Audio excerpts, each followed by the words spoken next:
That's a lovely ball over to Shamor Smith. Here is Smith. Is this 1-2 to Dennis? And that's a goal. Trevor Newton, the academy player. And the regular season is finally over.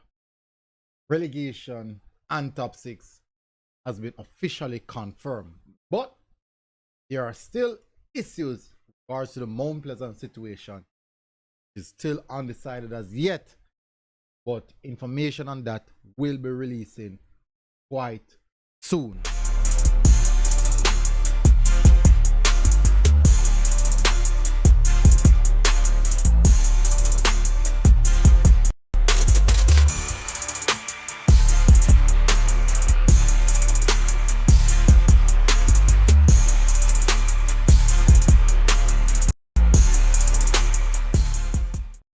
So welcome back, people, to MG Sports TV. Thank you very much again for tuning in. What a weekend. What a brilliant weekend of football.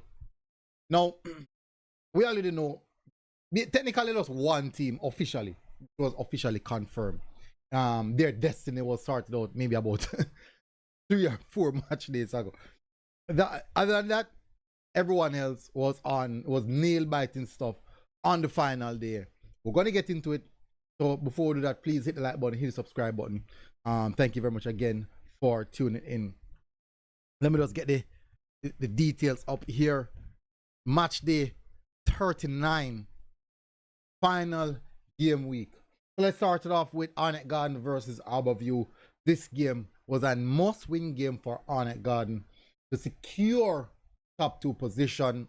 Also banking on what happened between Tivoli Garden and Montego Bay United. But Arnett had their destiny in their own hand. They had to do what they have their job to get what they want, and they did so in fine style. Started off a little bit shaky versus Abau, conceding the first goal from Rowan Brown, and after that went on in the second half, surprisingly, in the second half, technically scoring a plethora of goal. Definitely thinking, well, Abau season wasn't necessarily good at overall, but they definitely, that 5-1 victory concluded their top 2 spot in the fight, in the fight of the top of the table. But certainly they had to do what they have to do, because only that alone could have ensured that they get a positive draw in the playoff system. But as I said, the whole Mount Pleasant situation, still things surrounding that, but we'll see how that one materializes. Anyways, move on from that. Arnett Garden get the job done to secure the second position, which was quite very important for them.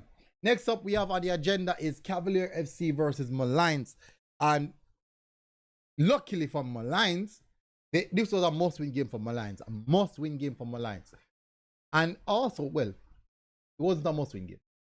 It's a game in which you have a bank on Umberland being thrashed by Mount Pleasant. They were banking on that, but they needed a result from this game for security. Getting a result from this game would mean that they would have secured themselves. And so said, so done. They didn't. And that's how their season has been going on so far. Game ended 4-3. They got quite a lot of chances in this matchup. Brace from Busy.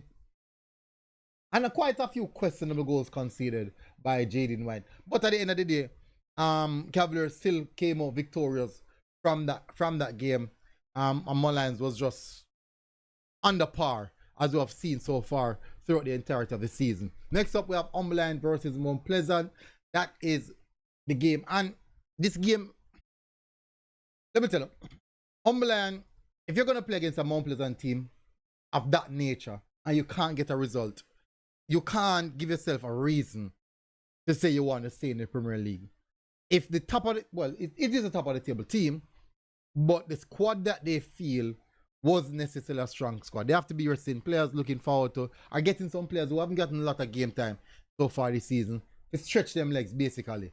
And they literally did that. They literally stretched their legs on the Mount Pleasant team at 0. The academy players coming chumps versus Molynes, and it's certainly not a good look. The performance and also the nature of the defeat must have been embarrassing for the Molynes team. So Mount Pleasant still at the top of the table, 93 points. As I said, still a circle surrounding the Mount Pleasant team, but going forward, as it stands, that's what it looks like. Racing United versus Portmore United. Well, I think the Portmore United team is quite a solid team. Feel a very, very strong team, and technically looking to see what they're going to do for the playoffs coming up. The quarterfinals game coming up this Thursday, which is going to be very, very crucial. What happened in that game? But Portmore going to the quarterfinals on winning note. A strong game here played by them versus Racing. They got the 2 goals. Romeo Gotchi with the brace, and that was enough for them to finish the season, the regular season, on a very, very strong note. Next up on the agenda, where the issue really means something. Tivoli Garden versus Montego Bay. No, people. This game, so Montego Bay is actually punching for top 2 as well. A win here would solidify Montego Bay's position in the top 2, despite the issue with Mount Pleasant, despite that. But they just could not get the job done. A resilient Tivoli Garden who is fighting for top 6, banking on a bad result for Waterhouse, but more so ensuring that they get the necessary 3 points that they want. And it was a valiant effort from the Tivoli Garden team. Lennox Russell, one of the key player, a key man for Tivoli Garden so far this season, finding a vital goal in this game to secure all 3 points for Tivoli Garden, and that in itself was quite a thrilling encounter between both teams. Big celebration in the Garden. John Riddle was the one who scored the lone goal for Montego Bay United. And Mobia went 1-0 up actually, so you know that already. You know that already. But that's how it is sometimes. Well, Tivoli, they deserve the plaudits. I thought Waterhouse would have gotten the spot based on the fact that Tivoli had to play Montego Bay.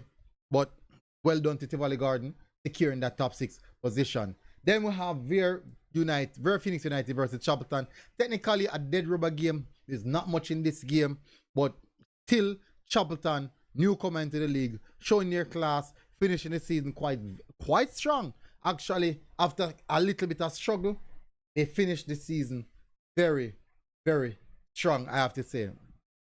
They defeated Vere Phoenix 3-1 in that encounter. A quick succession, Nathaniel Owen, Javier Ellis goal, which basically secured their spot. Waterhouse FC versus Dunbeholden. Waterhouse needed a win, trying to get in the top 6. A lot of question marks are going to be asked on what's going on at Waterhouse, not being able to make the top 6 this season, especially in an open dogfight like this. But the league is not easy. It's certainly not easy, especially the top 6 teams.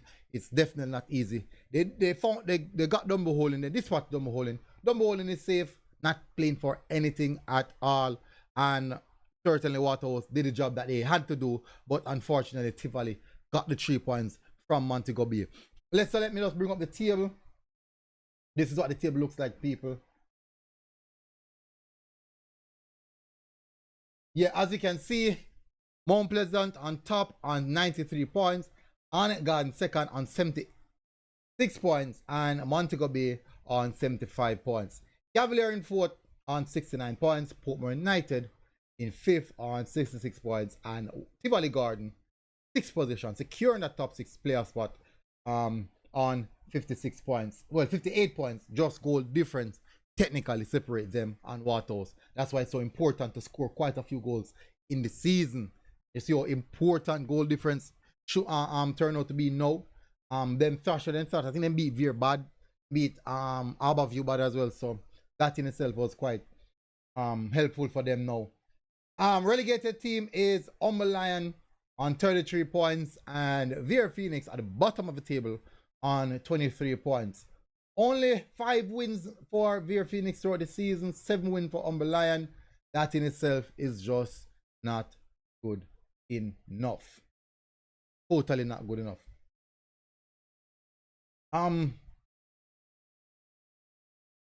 Yeah, that's how it is. And that concludes the regular season for the Jamaica Premier League 2024-2025 season.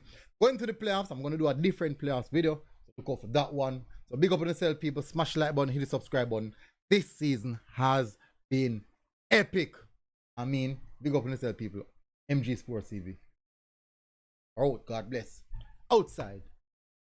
Not in girl. Outside.